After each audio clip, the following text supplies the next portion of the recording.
खबर है रायपुर से तीसरे चरण के लिए कांग्रेस झोंकेगी ताकत। कांग्रेस के राष्ट्रीय अध्यक्ष मल्लिकार्जुन खड़गे जांजगीर चांपा लोकसभा सीट में करेंगे प्रचार प्रसार। बिलासपुर लोकसभा सीट में प्रचार करने आएंगे राहुल गांधी। पीसीसी चीफ दीपक बैज ने दी जानकारी। उनके सांसद एक शब्द नहीं बोल रहे, यात्री कितने परेशान हैं।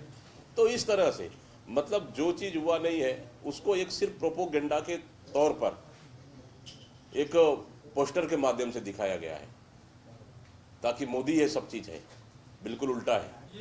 जो जनता जानती है, पोस्टर लगा लो, कुछ भी लगा लो, इस समय बदलाव तय है। जनवरी से 24,000 लोग जो है भारतीय जनता पार्टी में शामिल है, जिसमें कांग्रेस के भी तमाम बड़े कार्यकर्ता हैं। क्या लगता है बड़े कार्यकर्ता जो है वो सब भारतीय जनता पार्टी की ओर जा रहे हैं? सर इसी से हमारे पास तो हाँ, शिशुपाल सोरेन ने बीते दिनों सदस्यता ली बीजेपी के, उनके ऊपर कोयला घोटाला मामले में आरोप दर्ज है ईओडब्ल्यू में, इनको भी ले लिया, तो क्या अब इनका वॉशिंग मशीन हो जाएगा?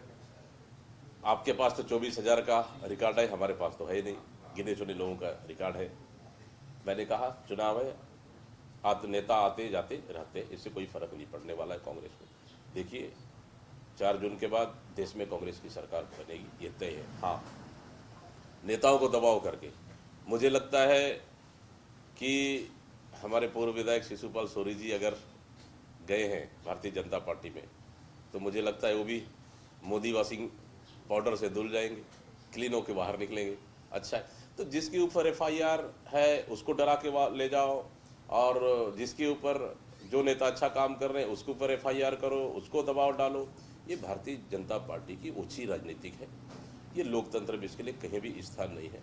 400 पार का नारा लगाने वाली पार्टी अगर वास्तव में 400 पार अगर लाती तो फिर नेताओं को डराने धमकाने के, एफआईआर करने का, खरीद फरोख्त करने का, लालच करने का आवश्यकता क्या है उनके? क्या उनके कार्यकर्ताओं के ऊपर भरोसा नहीं है क्या उनको?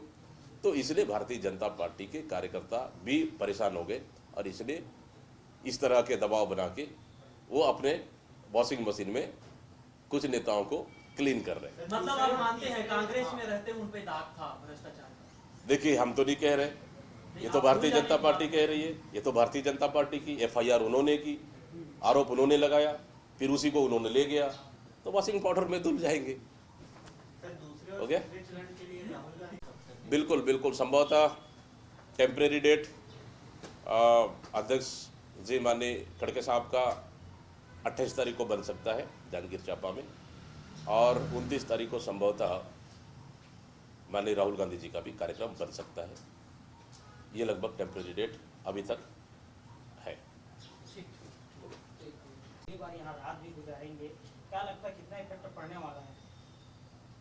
कल 2 दिन के दौरे पे प्रधानमंत्री नरेंद्र मोदी आ रहे हैं, इसका छत्तीसगढ़ में कोई फर्क नहीं पड़ेगा।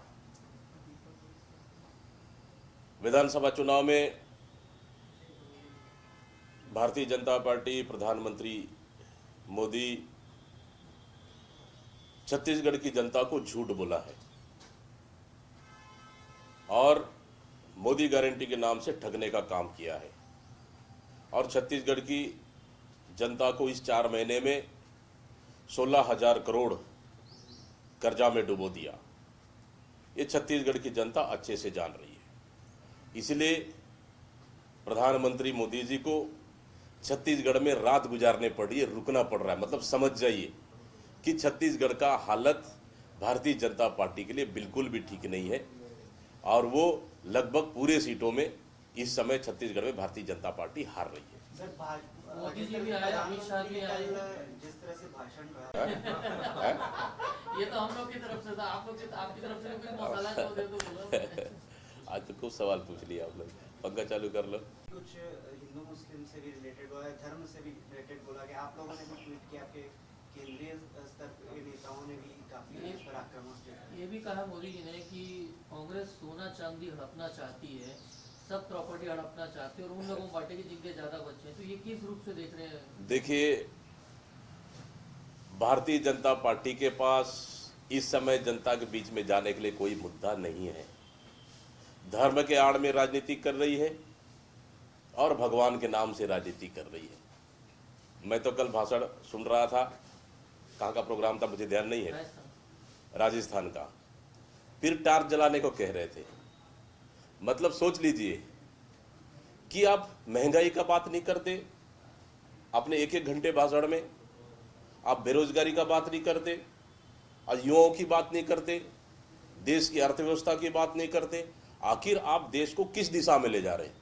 तो इसलिए भारतीय जनता पार्टी के पास जनता के बीच में जाने के लिए कोई भी मुद्दा नहीं है। इसलिए धर्म और भगवान की आड़ में चुनाव जीतना चाह रहे हैं, और शुक्र है इस समय कम से कम भारतीय जनता पार्टी के जुबान से भारत और पाकिस्तान नहीं आया, नहीं तो हर चुनाव में तो आता ही है। तो इसलिए इस समय भगवान और धर्म का सहारा लेके चुनाव लड़ रहे हैं। इससे भारतीय जनता पार्टी को कोई फायदा नहीं होगा। नरेंद्र मोदी जी पूरी तरह से सभाओं में इस समय पूरी तरह से फेल हैं। ना उनकी भाषण देखिए, ना उनकी और बाकी शैली देखिए, पूरी तरह से 10 सालों में भटक गए हैं। इसलिए इस समय देश में कांग्रेस की सरकार बनेगी और एंटी मोदी कंबेंसी बन चुका है। निश्चित रूप से गठबंधन की सरकार इस समय देश में बनेगी। ये कांग्रेस पार्टी लगातार दौरे हो रहे हैं, अमित शाह भी दौरा किए, आज मोदी जी आ रहे हैं, वो रात रुके हैं, जेपी नड्डा आ रहे हैं, तो ये क्या समझा जाए? मैं इसलिए तो कह रहा हूं ना कि 4 महीने की सरकार ने छत्तीसगढ़ की जनता का विश्वास खो चुकी है, बुरी तरह से फेल हो चुकी है, छत्तीसगढ़ को कर्जा में डुबो चुके हैं, छत्तीसगढ़ को अपराध का गढ़ बना चुके हैं। इसलिए भारतीय जनता पार्टी को प्रधानमंत्री जैसे व्यक्ति आकर यहाँ छत्तीसगढ़ जैसे छोटे राज्यों में रुकना पड़ रहा है। मतलब सोच लीजिए कि भारतीय जनता पार्टी का हालत कितनी खराब है। ये भले दावा कर ले हम 11 सीट जीत रहे, लेकिन इस समय जमीनी हकीकत ऐसा नहीं है। इस समय भारतीय जनता पार्टी से हम ज़्यादा सीटें जीतकर आएंगे। ये राजीव शुक्ला आ रहे हैं राजनांदगांव में। बिल्कुल, हमारे राज्यसभा सांसद भी